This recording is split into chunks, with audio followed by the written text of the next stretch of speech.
Nature. An unrelenting, uncontrollable, unstoppable force that has ravished mankind since its conception. How could it be possible to overcome this power? And who could possibly wield this uncapped well of potential? Well, me. Obviously. Yeah, that guy. Well, maybe not the natural disaster kind of nature, more like the natural cool stuff side, but it still counts. Back in the 40s, my grandfather served in World War II, and during this, my grandmother started a little victory garden. Upon my grandfather's return, he saw the new little garden and made it his own, taking over the responsibility, expanding the variety of crops as well as its actual size, and he got pretty good at it along the way. A good bit later, when my dad came along, he too took a liking and, well, got pretty good at it as well. And if you've been following closely, you'll realize that now we've made it to me. And while I wouldn't say I'm anywhere near the level of the other two, I can tell you with certainty that, like them, I've taken my liking to it. There's just something about it, and I honestly feel anyone could find some part of it they like, whether it's getting more in touch and closer to nature, so rewarding feeling from the slow progress of watching your plants grow, seeing something that you put in the ground that resembles an onion bloom into a beautiful flower. Maybe you just like eating, because the fruit you buy is never going to be better than one you grow. Trust me on that. Whatever your reason or justification to start you need, it's probably out there somewhere. You don't need to be some rocket scientist, doctor, or chemist to do it. You don't even need to start from seed. Just go out and buy a strawberry plant. They're almost in season now. I guess what I'm trying to say is if you've never had any experience with gardening, give it a shot. You might like it, and if you don't, who cares? You spend $5 on a plant.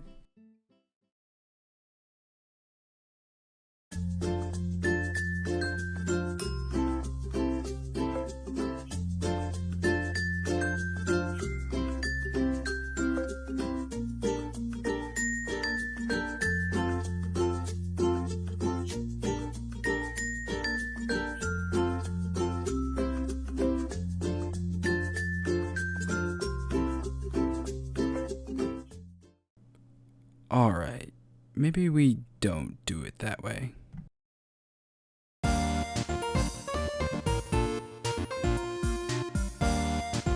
Alright, first things first, you've got to know that we live in hardiness zones 6B and 7A. This is just the way that we categorize the climate of our area, as different plants will grow at different times in, for example, Arizona compared to here. First, you're going to want to pick a location in your yard where you have room and also receives full sun.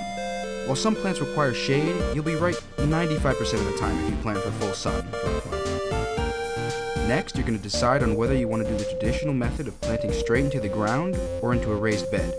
I use both, but if I were just to have something small, I would personally go with a raised bed, as you don't have to worry about your yard's natural soil quality, they look nice and highlight the area, and they're much easier to control weeds in. Now, something a little fun.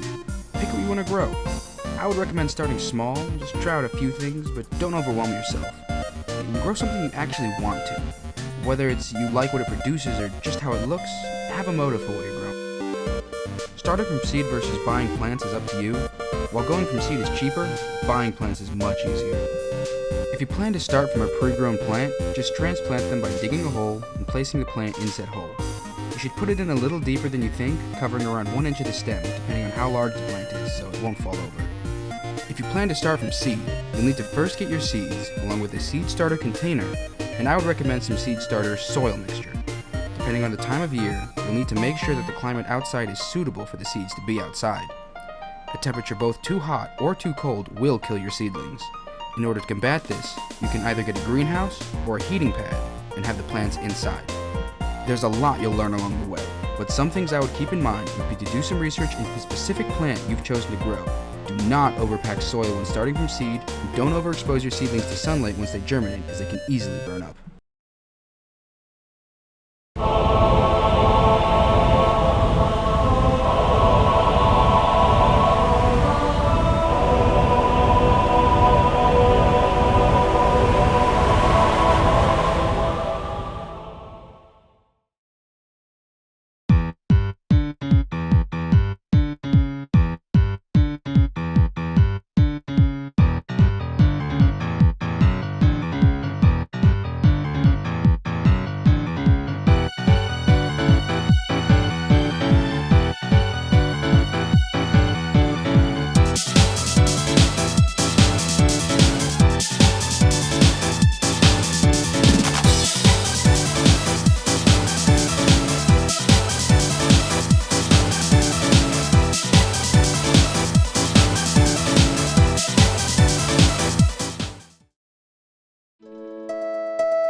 Wait a second.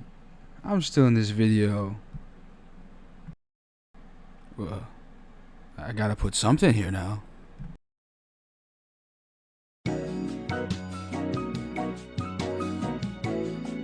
may be asking yourself right now, did Sean make a song just for this senior project thing?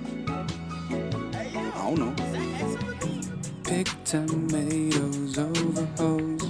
The choice is crystal clear to see. Why spin a band to see the palm coast where you can be knee deep straight in compost?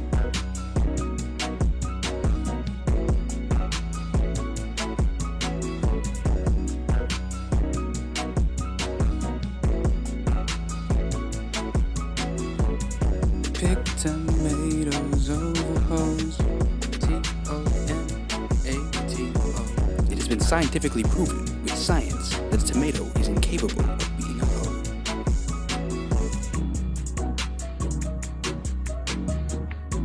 Tomato.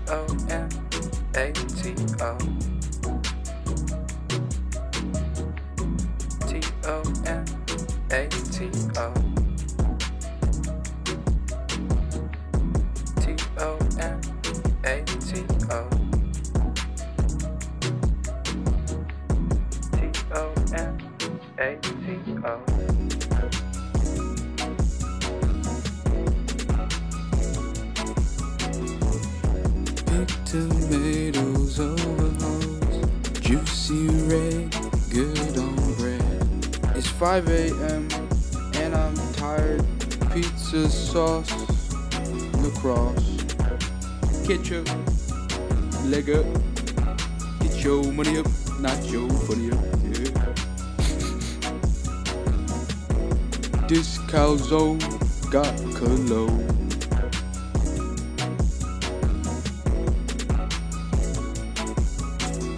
Cause I'm a farmer, not a charmer. I grow berries, women scare me. I don't like snakes, rather bake cakes. Colin McCarthy, I'm so sorry. I'm here at school, feeling a fool. Cause the one place I'd be other is cuddled up next to your mother.